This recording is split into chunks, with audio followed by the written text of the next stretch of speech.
내 이름은 히로세 마사미, 27의 주부이다. 오늘은 내용이 약간 엽기적인 이웃 간의 다툼에서 시작된 황당한 사건에 대해서 얘기할까 한다. 나는 나보다 3살 위인 남편 미츠루와 둘이서 살고 있고 아직 아이는 없다. 이제 슬슬 아이를 갖고 싶지만 남편이 워낙 취미생활에 빠져있는 사람이라 시간만 나면 바다로 강으로 낚시에만 정신이 팔려있다는 게 문제이다. 어쩔 때는 좀 집에 있지. 내 생각은 안 하나?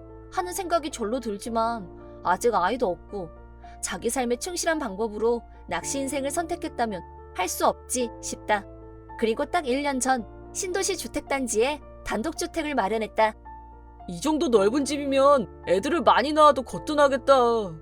아직 육아 계획은 세우지도 않았잖아. 그래도 멋진 내 집이 생기니까 너무 좋다. 멋진 우리 집에서 우리 부부는 사이좋게 살고 있다. 이 지역은 동네 사람들 간의 교류가 많은 편이고 요즘 같은 개인주의 지향사회에서 매우 드문 곳이긴 하다. 육아나 집안에 일어나는 크고 작은 문제를 서로 돕는 상부상조 문화이다. 주부들끼리는 정기적으로 집집마다 돌아다니면서 다과회를 한다. 크리스마스, 헬로윈 같은 이벤트가 있을 때에는 아이들을 대상으로 이벤트를 함께 열기도 한다. 이렇게 일이 많은 동네 분위기는 호불호가 갈리겠지만 나는 한 동네 사는 사람들끼리 교류가 많은 것에 찬성하는 편이라서 이런저런 행사에 참여하는 걸 생활의 작은 원동력으로 삼고 있다. 비록 나는 아직 아이가 없지만 아이들을 좋아하기 때문에 이웃집 아이들과 어울리는 것도 마냥 즐겁고 주변 사람들의 행복을 나도 조금 나눠받는 기분이 들 때가 많다. 본론으로 돌아가 내가 얘기하려고 했던 사건에서 아주 중요한 인물이 있는데 바로 우리 옆집에 살고 있는 마부치 와카코라는 사람이다. 나이는 나보다 4살 위이고 마찬가지로 전업주부이다. 직업이 의사인 남편과 5살 된 딸아이가 있다. 전반적으로 느낌이 나쁘지 않았고 모임에서는 리더격인 사람이다. 나도 별 문제 없이 사이좋게 지내고 있었는데 어느 날이었다. 장소는 우리 집. 몇몇 주부들이 모여서 차를 마시며 얘기를 하고 있었다. 그날은 쉬는 날이었고 남편도 회사가 쉬는 날이지만 낚시 여행을 간다며 어젯밤부터 나가서 집에 없었다. 시간도 늦었고 해서 슬슬 해산하려는 타이밍에 나왔어. 이거 봐봐. 완전 월척 낚았어. 한층 기분이 업된 상태로 남편이 집에 왔다. 아이스박스 안에는 직접 잡은 생선이 잔뜩 들어있었다. 마침 집에 사람들이 모여 있었기 때문에 생선 좋아하면 다들 몇 마리씩 가져가실래요? 저희 둘이 이거 다 못 먹어요. 어머 정말 너무 잘됐다. 와카코 씨를 비롯해서 다른 사람들도 모두 조아라 생선을 가지고 돌아갔다. 그런데 불과 몇 시간 후 지금 뭐 하자는 거야? 왜 그러시는데요? 우리 애가 지금 어떻게 된 줄 알아? 그게 무슨... 몸에 이상이 와서 구급차 타고 실려갔어. 다행히 생명엔 지장이 없지만. 네, 큰일 날 뻔했네요. 근데 왜 저한테 화를 내세요? 왜긴 왜겠어? 자기가 준 생선을 먹고 애가 탈이 났단 말이야. 썩은 생선을 준 거 아니냐고. 그럴 리가요. 아니에요. 저도 저녁에 남편하고 같이 먹었어요. 당연히 아무 이상 없었고요. 그리고 와카코 씨도 멀쩡하잖아요. 자기가 아무리 변명해도 문제될 건 그 생선밖에 없었어. 거기에 독이라도 넣은 거 아니야? 그게 무슨 말도 안 되는 소리예요? 시끄러워! 내가 지금 자기 집에 갈 테니까 각오하고 있어. 우리 애는 원래부터 몸이 약하는 거 몰라? 만에 하나 무슨 일이라도 있으면 대체 어쩔 거야? 와카코 씨는 다짜고짜 자기 딸이 생선을 먹고 나서 갑자기 몸이 안 좋아졌고 구급차를 불렀다면서 길길이 날뛰었다. 그리고 잠시 후에 우리 집에 들이닥친 와카코 씨는 틀림없이 그 생선이 문제야. 치료비 위자료 청구할 거니까 그렇게 알아. 음식이니까 식중독이 걸릴 가능성을 배제할 수는 없겠지만 와카코 씨는 남편을 대동하고 나타났고 병원 진단 결과는 원인 불명, 복통을 호소하며 진땀을 흘렸다고 한다. 그렇다면 식중독과는 관련이 없다는 얘기질 않나? 나도 억울한 기분도 들고 듣고만 있을 순 없어서 몇 마디 반격을 했다. 병원에서 원인을 모른다고 했다면서요. 증거도 없이 무조건 저희 탓이라고 하는 건 억지 아닌가요? 그리고 독을 넣다뇨? 사람을 모함을 해도 정도가 있어야죠. 계속 이런 식으로 나오시면 저도 명예훼손으로 고소할 수 있어요. 말싸움이 극으로 치달은 우리 두 사람을 중간에서 두 남편이 나서서 말렸고 그날은 그렇게 일단 휴전 상태에 들어갔다. 하지만 이 사건이 일어나고 얼마 후 야마다 씨 안녕하세요? 네. 성격 밝기로 유명한 야마다 씨가 그날은 딴 사람처럼 차갑게 인사를 받았다. 무슨 기분 안 좋은 일이라도 있나? 하는 생각이 들었지만 다른 주부들도 모두 나와 마주쳤을 때 의도적으로 피하는 눈치였다. 그리고 항상 있는 다가와에도 나는 쏙 빼고 자기들끼리만 모여서 하고 분위기가 묘하게 따돌림 당하는 기분이었다. 영문도 모르겠고 내가 뭐 잘못한 게 있나? 신경이 쓰였다. 그러다 골목 어귀에서 주부들이 모여서 쑥덕거리는 소리를 우연히 엿듣게 되었다. 글쎄, 썩은 생선을 줬다잖아.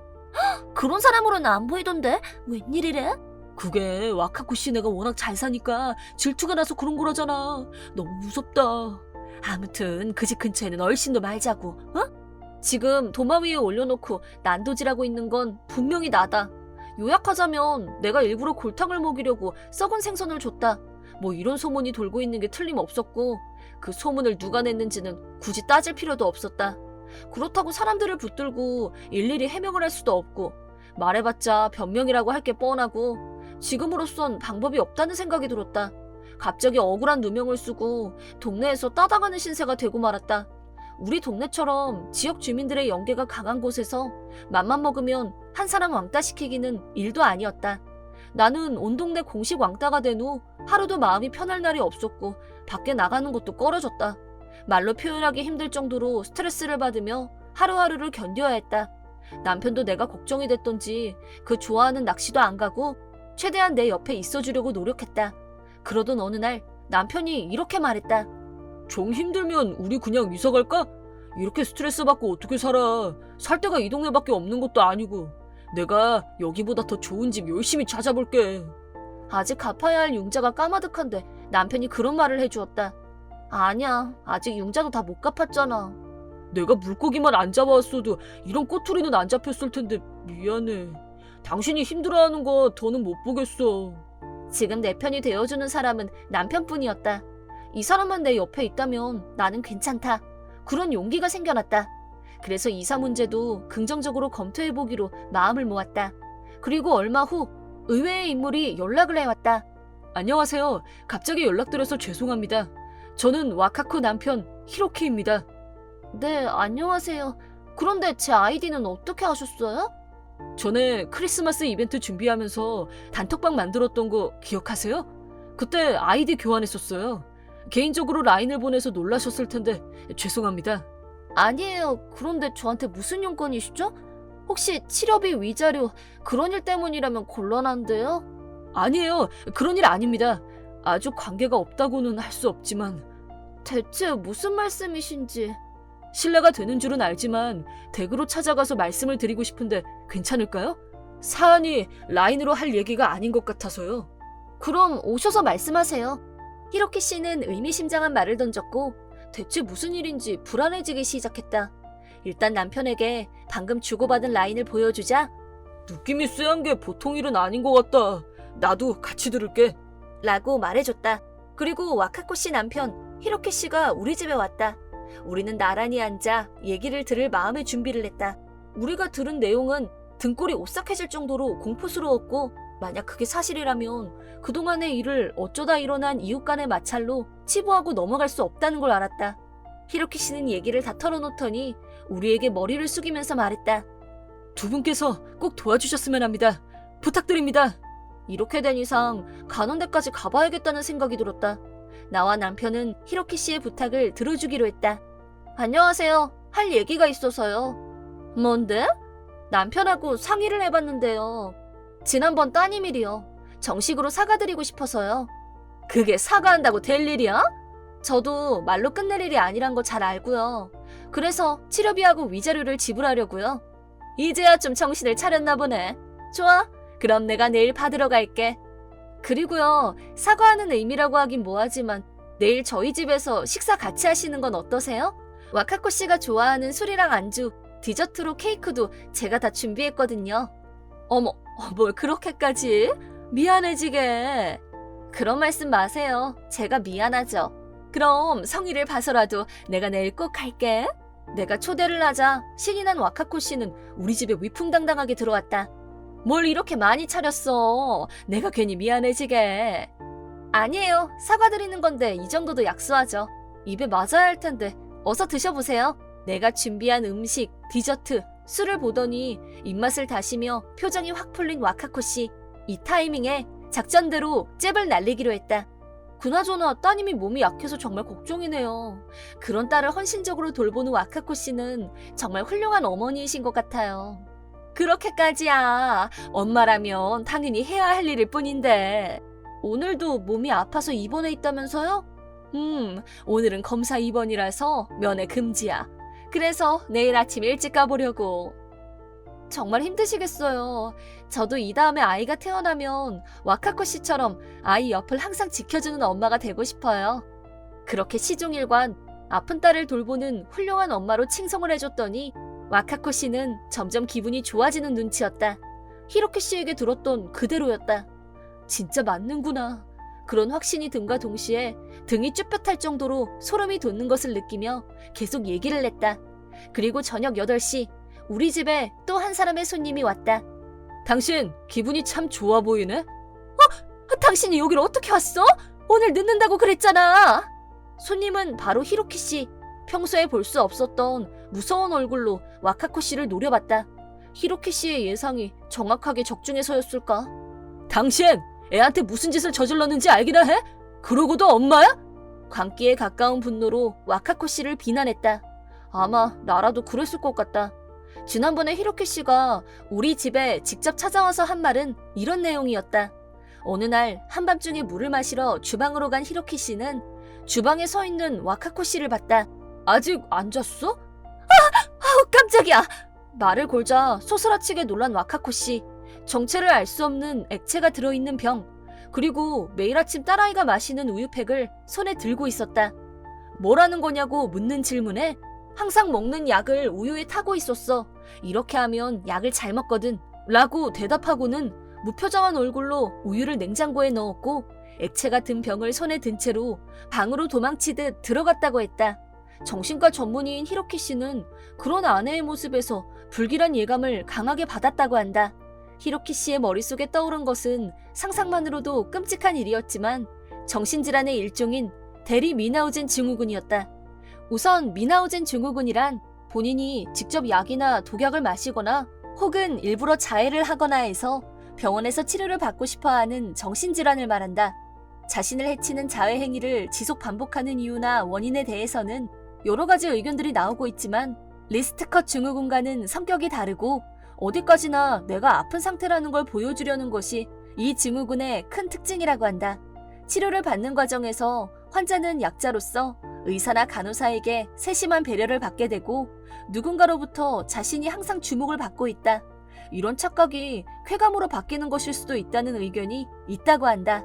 정상인 입장에서는 뭔 소린지 이해가 안 되지만 의사를 찾아가서 치료를 받은 일에 과도로 집착하는 정신질환 환자들이 의외로 많다고 한다. 하지만 대리 미나우젠 증후군이란 자신이 아닌 타인을 의사에 진찰받게 하는 것에 집착하는 특징이 있는데, 예를 들어 자기 아이에게 독극물을 먹여서 일부러 병이 나게 만드는 끔찍한 수법을 사용해서 자기는 병약한 아이를 돌보는 헌신적인 어머니이고 애처로운 엄마라는 타이틀로 세간의 주목을 받는 일에 집착하는 타입이 많다고 한다. 와카코 씨의 딸은 의심의 여지 없이 너무나 병약한 아이였다. 툭하면 열이 나서 유치원에 빠지고 최소 한 달에 한 번은 건강이 나빠져서 병원에 찾아가 의사의 진찰을 받았다. 단기간 입원을 해서 정밀 검사를 받는 일도 허다했다. 하지만 매번 원인 불명이라는 말을 받고 집으로 돌아오는 걸 보면서 같은 의사인 히로키 씨로서는 의문을 가질 수밖에 없었다고 했다. 그러던 차에 와카코 씨의 의심스러운 행동을 직접 목격한 후로 설마 하면서도 자기 아내의 정신질환을 의심하지 않을 수 없었다.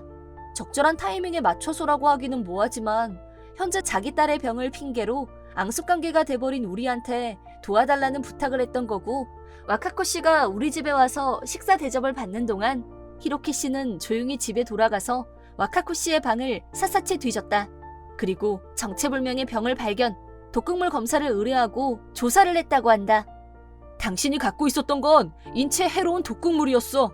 극소량을 투입하면 몸에 가벼운 이상이 생기는 정도에서 그치니까 검사도 안 할 거고 그럼 들킬 위험성도 없다는 걸 알고 한 거야. 대체 이런 걸 어떻게, 왜 손에 넣은 거야? 정말 끔찍해. 그동안 벌였던 모든 악행이 탄로난 와카코 씨는 아니야. 나는 그저 얼굴이 창백해지면서 벌벌 떨기 시작했다. 지난번 생선 문제도 당신 계략에 적당히 이용한 거 맞지?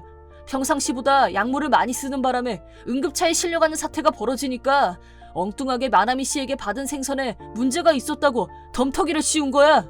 아니야. 당신 왜 그래 정말? 그땐 정말 진짜 그 생선에 문제가... 닥쳐! 그날 받았던 생선 다 못 먹고 냉동실에 보관했던 거 기억해? 그 생선들도 다 가져다가 검사했어. 생선에서 당신이 갖고 있던 독극물하고 같은 성분이 검출됐어. 분명히 적당한 시기에 그 생선을 또 먹여서 역시 생선이 이상했어. 그렇게 떠들어댈 계획이었던 거 아니야? 대체 당신 왜 이래? 왜 날 못 잡아먹어서 안달이야? 내가 우리 딸을 위해서 얼마나 헌신적으로 살아왔는지 몰라서 이래? 내가 언제 엄마로서 부족했던 적 있어? 근데 어떻게 나한테... 당신이 지금까지 해온 건 좋은 엄마와는 완전히 반대되는 거짓 행위에 불과해. 딸아이를 병들게 하고 병든 딸아이를 간병하는 모습을 보여주면서 자기 만족을 얻으려고 한 것뿐이야. 치료가 필요한 건 딸아이가 아니라 바로 당신이야. 히로키 씨의 말을 들은 와카코 씨는 울부짖으며 주저앉았다. 밖에 경찰 와 있어. 경찰서에 가서 순순히 자백하는 게 좋을 거야. 그리고 두 번 다시 나하고 딸아이 앞에 나타날 생각하지 마. 와카코 씨는 곧바로 경찰에 연행됐다. 이 소문은 다시 온 동네에 삽시간에 퍼졌고 나를 단체로 왕따로 만들었던 동네 주부들은 차례차례 찾아와서 사과를 냈다. 다행이긴 하지만 앞으로 또 무슨 일이 생긴다면 누구든 왕따로 만들 수 있는 뿌리 깊은 지역 모임에 질려버린 나는 남편과 진지하게 상의한 결과 이사를 하기로 결정했다. 우리가 살던 집은 아직 대출빚이 남아있고 아직 새 집이나 다름없었기 때문에 세를 주기로 했다. 다행히 입주가 바로 구해져서 월세 수입으로 대출 문제를 해결할 수 있게 되었다. 우리는 작은 아파트로 이사했고 다시 돈을 모을 때까지 이렇게 지내야 하지만 당분간은 우리 둘이서 오붓하게 무엇보다 조용하고 평화롭게 지낼 계획이다. 그 후로도 히로키 씨와는 연락을 계속 주고받고 있다. 와카코 씨는 상해죄로 실형을 선고받아 복역 중이라고 한다. 역시나 이혼 소속도 마친 상태라고 했다. 하지만 와카코 씨가 정신질환을 앓고 있는 환자인 게 분명한 이상 앞으로는 남편이 아닌 의사로서 치료 경과를 살필 예정이라고 했다. 그리고 무엇보다 중요한 딸 문제는 딸아이는 엄마인 와카코 씨에 대해서 항상 자기를 간병해주던 좋은 엄마라고 생각하고 있기 때문에 시시때때로 엄마가 보고 싶다는 말을 한다고 한다. 엄마는 아파서 지금은 아무도 만날 수가 없다. 엄마가 좋아지면 같이 만나러 가자 라고 타이르는 중이라고 했다. 언젠가 와카코 씨의 병이 완치가 되고 딸아이도 그 병을 이해할 수 있는 나이가 되면 진실을 말해주고 그런데도 만약 딸아이가 엄마를 만나겠다고 한다면 그땐 엄마와 딸이 만날 수 있게 해줘야 하지 않겠냐는 말도 했다. 히로키 씨 마음이 참 높네. 나라면 그런 여자는 엄마도 아니다. 절대 못 만난다. 그럴 것 같은데. 나도 당연히 그렇긴 한데 히로키 씨는 전문 의사니까 아무래도 우리하고 다른 관점에서 와카코 씨를 대하는 걸 수도 있잖아. 사실 이 일은 우리 두 사람에게는 도저히 잊을 수 없을 것 같은 충격적인 일이었다. 만약 내가 엄마가 된다고 가정했을 때 그런 짓을 저지를 가능성이 0이 아니라고 한다면 그건 너무 무섭다는 생각이 들었다. 미치루도 나랑 같은 생각을 했는지 난 그 집을 보면서 부모가 되는 게 갑자기 무서워졌어. 내가 제대로 된 아빠가 될 수 있을까? 자기는 당신 자식이 독극물을 먹고 괴로워하는 모습을 보고 싶을 것 같아? 미쳤어? 농담이라도 그런 소리 하지 마. 모르는 사람한테라도 독을 푼다는 게 말이 되냐? 끔찍하게. 그럼 무슨 걱정이야. 아마 자기는 좋은 아빠가 될 거야. 나도 내 아이한테 상처 입히는 일은 절대 하고 싶지 않아. 노력해야지. 좋은 부모. 우린 일단 집. 집! 단독주택은 지난번 일도 있고 이번엔 넓은 맨션이 어때? 살고 싶은 지역을 정해서 미리 사찰에 가보는 게 어때? 동네 분위기나 지역 연대는 어떻게 하고 있는지 감이 올 수도 있잖아. 그거 좋은 생각이네. 그럼 앞으로 내 취미는 아내와 함께 동네 탐방으로 바꿔야겠다. 걸으면 운동도 되고 건강해지고 일석이조네. 우리는 와카코 씨처럼 절대 되지 않을 것이다. 언젠가 태어날 우리 아기를 생각하며 진정한 사랑을 베풀 수 있는 사람이 되기 위해서 노력하겠다고 다짐해본다.